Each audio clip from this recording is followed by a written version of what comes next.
Good morning, everybody.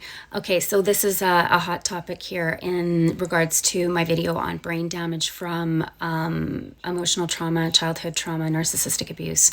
So I'm going to have to do these videos in segments because there's a lot of information. So first and foremost, what you want to do to be able to heal from trauma and learn how to function moving forward from this type of brain damage when the amygdala, the hypothalamus, and the prefrontal cortex have been drastically affected. This is also very much connected to our vagus nerve, the polyvagal theory, as well as our nervous system, right? So trauma lives in our tissues and our nervous system. It's why we can't emotionally regulate. It's why we have memory loss, why we're hypervigilant. A lot of times when you have anxiety, you can't remember things either because you're living in that state of fear and of fight and flight, or basically it's the fight and flight. So you're blocking everything. You're living in a level of disassociation. So the first thing that you want to do is you want to find a licensed clinical therapist who specializes in trauma for PTSD, CPTSD, emotional abuse, mental, like narcissistic abuse. You want to find a therapist that actually does certain techniques.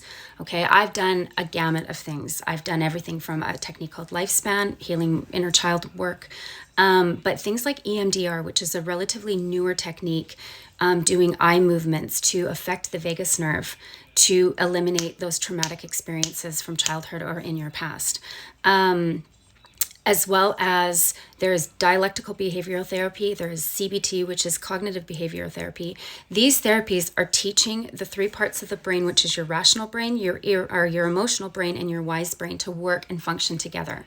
When you suffer from trauma, you're mostly living in your emotional brain. This is why we can't emotionally regulate and why we're hypervigilant, or why we react in panic or fear or anxiety, right?